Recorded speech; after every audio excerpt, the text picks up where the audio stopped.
Hey hello everyone, welcome to Abhishruti blog. So আমি আবার চলে এসেছি তোমাদের কাছে একটা নিউ ব্লগ নিয়ে।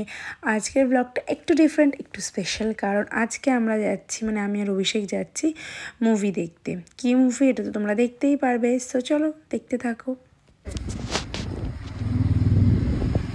আচ্ছা ঠিক আছে, স্টেশনে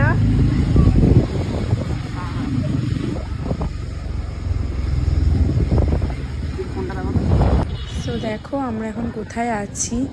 আমরা এখন আছি হচ্ছে বেলুড় মঠ। তোমরা প্লেসটা দেখে আই থিঙ্ক আইডেন্টিফাই করেই ফেলেছো। আর এখন মোটামুটি ধরো 1:30 ওভার হয়ে গেছে, কারণ আমরা বাড়ি থেকে একটাতে বেরোনোর কথা ছিল, বাট আমরা 1:15 নাগাদ বেরিয়েছিলাম, কারণ বিভিন্ন জিনিসের মধ্যে বিভিন্ন কাজের মধ্যে লেট হয়ে গেলো। তো দেখো আমরা চলে এসেছি কাদের বাড়ি, সোনিয়া। আমরা এসেছিলাম মন্টি দাদের বাড়িতে, কারণ এখান থেকেই আমাদের যাওয়ার প্ল্যান ছিল। আমি এসে একটু চুলটা খুলে দিয়েছি, কারণ শ্যাম্পুর পর ভিজেছিল চুলটা। আর অভিষেক এই যে শুয়ে আছে, এসে শুয়ে পড়েছে। ওর এইটাই সব থেকে ফেভারিট কাজ, সারাদিনের মধ্যে শুয়ে পড়া, তাই তো? আর দেখো আজকে আমি এই শার্টটা পরেছি। এই শার্টটা আমাকে গিফট করেছিল বেবিদি। বেবিদি যখন কোথায় ঘুরতে গেছিলো একটা নৈনিতাল, ওখান থেকে এনে দিয়েছিল। আমার খুব ভালো লেগেছে ড্রেসটা। আর এই ইয়াররিংটা সন্তুদা এনে দিয়েছিল থাইল্যান্ড থেকে। আজকে ওদেরই সব গিফটগুলো পরেছি আমি, কারণ পরবো ভাবি, পড়াতে হয় না। সো চলো পরে দেখাচ্ছি আরও। ওই যে দূরে দেখা যাচ্ছে গাছটার অপোজিটটাতে ফ্ল্যাটগুলোর আগে, ওইটাই রঙ্গোলি মল। সত্যি বলতে অভিষেকের সাথেই ফার্স্ট টাইম আমি যাচ্ছি, মানে মুভি ডেটে এসেছি, মানে বিয়ের 5.5 বছর পর। আর তার আগেও আমরা যে কতগুলো দিন ডেট করেছি, মানে 1-1.5 বছর, তাও আমাদের যাওয়া হয়নি কখনই মুভি দেখতে সেরকমভাবে।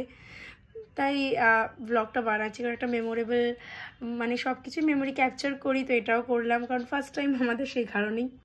সো লাঞ্চটা কমপ্লিট করেছিলাম আমরা সোনিয়াদের বাড়িতেই। আর এখানে দেখো গোলু অভিষেকের হেলমেট পরে কী করছে। তারপর দেখো ওদের বাড়ি যেহেতু পাশেই, আমরা কিছুক্ষণ মানে ক মিনিটের মধ্যেই চলে এলাম রঙ্গোলি মার্কের পার্কিংয়ে, মানে বাইক পার্কিং জোনে। সো দেখো তারপর বাইকটা পার্ক করে দেওয়ার পর তাড়াতাড়ি যাচ্ছি, কারণ আমরা অলরেডি লেট হয়ে গিয়েছিলাম। মুভি ছিল 2:40 PM, মানে 2:45 নাগাদই আর কি। বাট আমাদের এখানে পৌঁছাতে মোটামুটি 3টে বেজে গিয়েছিলো। আর তখন দেখো আমরা এখন লিফটে গোলুকে বলছিলাম, গোলু দেখাও পুষ্পার ব্যাপারটা। মন্টিদাই দেখিয়ে দিল, গোলু বুঝতে পারছিল না সেই কারণে। আর ভীষণ ভালো লাগছিল যে সবাই মিলে এসেছি। আর মন্টিদা সকালে এসে টিকিটটা বুক করে রেখেছিল, তাই আমাদের আর কোনো ঝামেলা হয়নি। ইভেন আমরা খুব ভালো সিট পেয়েছিলাম, সেটা তোমাদেরকে আমি ভিতরে গিয়ে দেখানোর চেষ্টা করবো।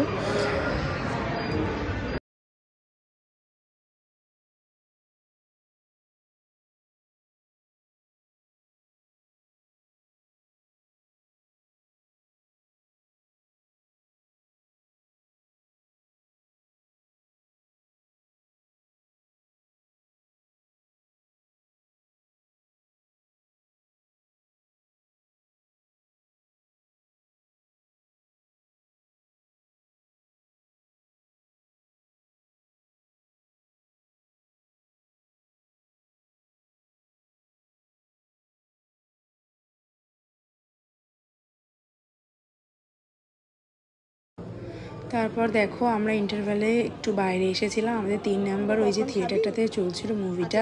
আর কি পরিমাণ জাস্ট ক্রাউড দেখতে পাচ্ছ, পুরো হাউসফুল ছিল। 9টা শো চলছিল রাত্রির 1টা পর্যন্ত, জাস্ট ইম্যাজিন। আর এখানে দেখো বাবু আমাদের জন্য কি এনেছে, পপকর্ন আর কোকাকোলা। আর মানে খুব ভালো লাগছিলো, মানে ইচ্ছা করছিল মুভিটা দেখতে এনজয় করতে করতে খাওয়ার জন্য, তাই আমি ওকে বললাম নিয়ে নাও।